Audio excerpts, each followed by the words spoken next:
Good day and good evening sa lahat po ng listeners ng aming programa. Pakinggan po natin ang mixing story na ibabahagi namin sa inyo. Isang babae ang pumukaw sa aking atensyon. Siya si Chel. Noon ko lang siya ulit nakita.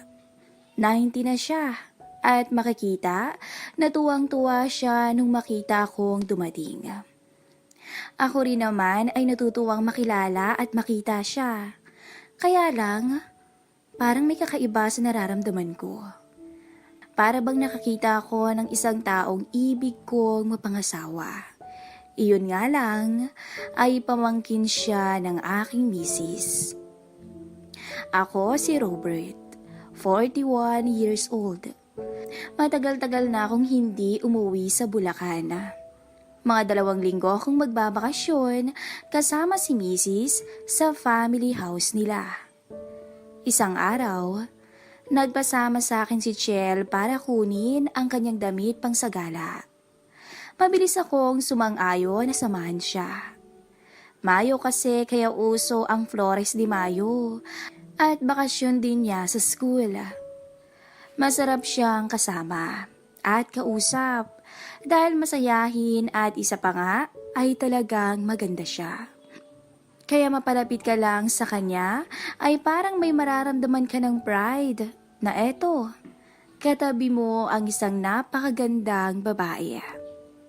Ako naman, iniiwasan ko na makaramdam ng uhaw para sa kanya. Kamag-anak kasi siya ni Mrs. Dala ko ang motorsiklo noon. Umangka siya sa akin at pumunta kami sa Mananahi. Hindi ko matiyak kung dahil ba sa likas lang siyang mabait o feeling close lang talaga siya sa akin. Dahil kung makayakap sa pagkakaangkas ko, mapagkakamalan mo kaming magnobyo. Ayaw kong malason sa kamandag ng dalagang to, kaya mabilis kong pinatakbo ang motor. Noong nandun na kami sa Mananahi, isinukat naman niya yung gown. Lumabas siya sa tabing ng kortina at sabi sa akin "Tito, pwede po bang pakisara ninyo yung zipper sa likod ko?" Medyo nawala ata ako sa sarili ko dahil nasa harapan ko siya na bagamat nakatalikod sa akin ay nakalitaw naman ang napakakinis niyang likod. Medyo nahihiya kong itinaas ang zipper ng gown niya. Humarap siya sa akin at nakangiting nagtanong, "Bagay po ba sa akin?" Tanong niya. Kahit ata basahan, pag ikaw na ang nagsuot, magandang tingnan. Pabiro kong sagot habang naglalaro pa rin sa isip ko ang nakita kong kakinisan sa likod niya. Sa sumunod na araw, nagtanong siya sa akin kung pwede ko raw ba siyang turuang magmotor. Dahil yung motor ko, modelong Honda Wave. Medyo madaling masakyan at madrive ng babae. Tinanong ko muna siya noon, "Marunong ka bang magbike?" "Oo naman po," sagot niya. "Okay, sige. Madali ka naman sigurong matuto dahil marunong ka nang magbike. Mas madali ito dahil hindi ka na pepedal. Mauupo ka na lang ng maayos," ang sabi ko. Nagpunta kami sa isang pinitak ng bukid na medyo na flat na dahil sa pag-aani at iba pang ginawa sa ganoong panahon. Pwedeng mag-drive paikot-ikot nga lang, pero sapat na ang lawak para mag-aral magmotor. Siyempre, inalalayan ko siya sa pagsakay. Pag-start ng motor at habang umaandar ng mabagal, ay nakahawak ako sa bewang niya para madaling mabalanse ng katawan niya ang motor. Minsan, nakakalimutan ko na ang magandang dalaga na kasama ko ay kamag-anak ni Mrs. Halos idikit ko ang sarili ko sa kanya habang tinuturuan ko siyang magmotor. Pero sa tingin ko ay hindi naman niya ito napapansin at wala rin siyang idea na may intensyon akong iba sa kanya. Dumating ang gabi ng sagala. Heto na naman ako. Nagpahatid sa akin si Chel sa tita niya. para doon maghandang mag-makeup at ayusan ng kung ano-anong burloloy. Nakayakap na naman siya sa akin habang sakay ko siya sa motor. Bakit pa pag medyo malamig ang paligid, tapos may nakayapos sa'yo, parang iba yung pakiramdam. Ramdam ko talaga ang malambot na yun na dumidikit sa aking likuran. Pero pasimple lang ako. Baka kasi ma-offend siya. Nakakahiya, baka hindi na maulit. Nang makarating kami sa lugar, nagprosesyon na sila at ako naman ay sumusunod at kumukuha ng ilang snapshots. Maganda talaga siya. Para sa akin, walang binatbat yung napiling Reyna Elena nung gabing yun kay Chel. Simple lang at maganda ang muka. Pilipinang-Pilipina pa ang kutis. Yung Reyna Elena, maputi lang. Matapos makalibot sa ruta ng presisyon, kanya-kanya ng uwi ang mga kasali. Siyempre, kami rin ni Chel. Una, marami kami, mga kamag-anak niya sa ina. Maya-maya ay kami na lang ang natira dahil nagsiuwian na at magmumotor pa kami hanggang sa inuuwian namin. Mga 3 kilometro rin yata. Maginaw at malalim na ang gabi noon. Nanginginig na ako sa nararamdaman hanggang sa bigla niya akong yakapin mula sa likod. Masaya siyang nagkukwento tungkol sa sagala. Ako naman hindi pa rin mapakali dahil sa inasta niya sa akin. Pagdating namin sa bahay nila, tulog na ang mga tao. Nakita ko si Mrs. na humihilik na at nakasiksik sa gilid at katabi ang ate niya. Impormal ang tulugan doon. Minsan kung saan masandal, doon na natutulog. Kami naman ay naghanap ng makakain. Tapos kwentuhan sandali. Dito ka na lang matulog. Wala ka na yatang pwesto dyan eh. Ha? Saan naman ako hihiga dito? Ang sabi ko, gusto ko yung pag-aaya niya. Pero siguro, sinisigurado ko lang din na okay ang ideyang yon at walang magiging problema. Pagtingin ko sa palibot ng bahay at tiningnan ko ang pagkakahiga ng mga taong naroon, tinatansya ko sa sarili ko kung may posibilidad bang makatabi ko doon si Chel. Pero parang suntok sa buwan dahil napakasikip na. Pumanhik siya sa second floor. Maya-maya ay kinawayan niya ako roon. Dito na lang tayo. Malamig dito at maluwag para makatulog ka ng maayos. Mainit kasi dyan eh. Pagkarinig ko noon ay biglang bumilis ang tibok ng puso ko. Namula ang pisngi ko. Mabuti na lang at medyo madilim, kaya hindi niya nahalata. Ibig bang sabihin, kami lang sa taas at magkatabi pa kami? Umakyat ako. Pinipigil ko ang aking mga paa dahil baka masabit sa mga baitang ng hagdan dahil sa magkahalong excitement at kaba na nararamdaman ko. Kinakabahan akong baka magbago pa ang sitwasyon at hindi matuloy ang magandang pagkakataon. Nakapantulog na si Chel ng oras na yun. Medyo manipis na damit. Sa pahapyaw na tingin, natiyak kong hindi siya nagsuot ng pangilalim. Grabe talaga ang dalagang to. Para akong aatakihin sa puso. Ayaw niya ring humarap sa akin. Naaalangan din siguro siyang baka maninag ko na yung mga tinatago niya. Maya-maya, ipinaglagay niya ako ng unan at kumot tsaka ikinabit ang kulambo. Higa ka na po. Magtututbrush lang ako. Naiwan ako sa taas. Parang medyo masakit na ang ulo ko. Siguro dahil bumubugso ang presyon ng dugo sa excitement. Ilang minuto lang siyang bumaba, pero parang ubod na ng tagal.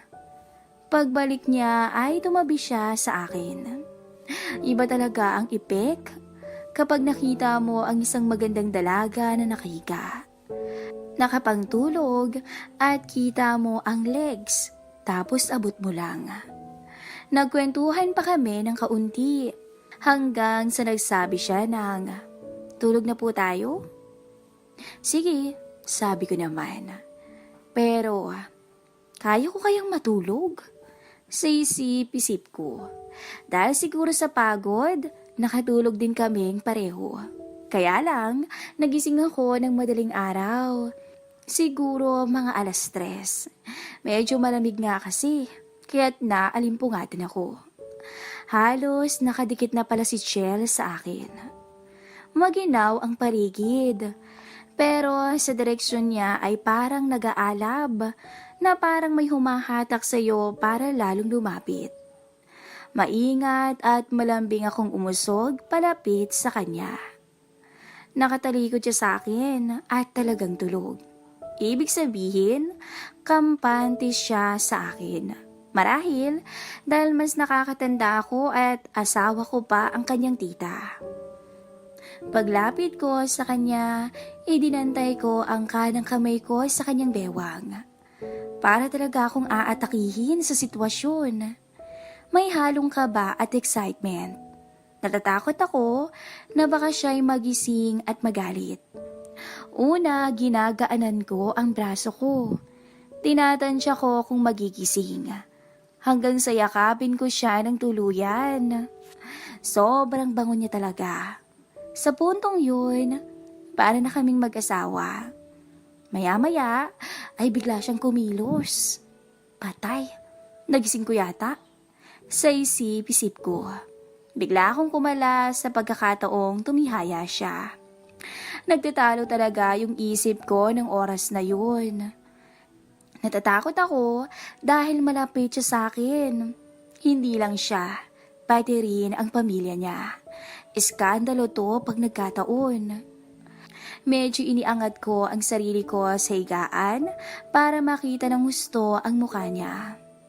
Ang ganda-ganda talaga ng maamo niyang mukha at ang ganda ng lips niya.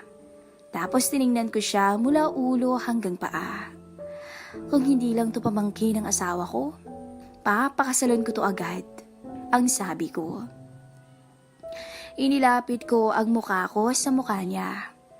Maganda talaga, kahit ubod ng lapit. Bahala na nga, ang sabi ko sa sarili ko. Inunti-unti kong kinalas yung 3 botones sa damit niya. Sumugal na ako. Sinuyo ko siya sa labi pababa. Pero kinakabahan ako nang mapansin kong parang gising siya. Tiningnan ko ang mukha ni Chel. Bigla akong nahimasmasa na tumigil nang makita kong nakatitig siya sa akin. Lagot ako nito. Malaking gulo to. Sa isip-isip ko. Hindi ako makapagsalita sa puntong yun. Hanggang sa unti-unti na sana akong tatalikod nang bigla itong umiti at nagsalita. "Ituloy niyo na lang po. Okay lang sa akin. Kung ayaw niyo naman, bahala ka. Isusumbong ko kayo kay tita." Ang pilya nitong sabi. Pero ang bulong ko sa kanya, "Okay lang tito. Hindi naman po kayo yung una ko eh. At gusto ko naman to." Nagulat ako sa mga sinabi niya. Nawala na ako sa katinoan sa puntong yun. Agad na akong lumusong. Hindi na kami nakapagpigil pa at para kaming gutom sa isa't isa. Halos pumako ang mga kuko niya sa aking likuran sa panggigigil ko sa kanya. Maya-maya ay hingal kaming bumagsak pareho dahil sa pagod. At dahil humupa na ang uhaw, ay para akong nakukonsensya na. Sisip-isip ko mukhang malaking gulo ang pinasok ko. Dali-dali akong bumangon at nag-ayos ng sarili. Bago ako umalis, ay lumingon muna ako kay Chel at kita kong malalim na ang tulog niya. Lumapit ako sa kanya at kinumutan siya. Kinabukasan ay panay ang matamis ng ngiti sa akin ni Chel kahit pakaharap namin si Mrs. Sobrang kinakabahan talaga ako sa kilos ni Chel dahil baka may makahalata sa amin. Kaya nung nakatsyempo ko na wala si Mrs., ay lumapit ako sa kanya habang naguhugas siya ng pinggan sa may kusina. Pumwesto ako sa likod niya at bumulong. Sorry kagabi hindi ko sinasadya. Nadala lang ako, iha. Hindi na yun mauulit. Ang sabi ko. Pagkarinig niya noon, bigla itong pumihit at humaplos sa zipper ng pantalon ko at sinabing, Ikaw tito matapos mong makuha yung gusto mo. Aayaw ka na? Ikaw bahala. Kung gusto mong malaman ni tita yung nangyari sa atin kagabi, okay lang naman sa akin Ang pilya niyang sagot. Pero iha parito para mo na nga akong tatay sa edad ko. Masyado akong matanda para sa'yo. Tito, wala naman bang mali kung walang makakaalam, diba? Basta, wait ko po ulit kayo sa taas mamayang gabi Sabay kiss niya sa labi ko. Napangiti na lang ako at napakamot sa ulo. Doon nga nagsimula ang lihim na relasyon namin ni Chel. Halos 1 taon din ang tinagal namin at umabot pa sa puntong nagsasabi na nga kami ng I love you sa isa't isa. Hanggang sa nakahanap ito ng nobyo at unti-unti na ring naglaho ang namamagitan sa amin. Hinayaan ko na lang siya dahil alam kong mas nababagay siya sa boyfriend niya ngayon. Hanggang dito na lang po ang ating story.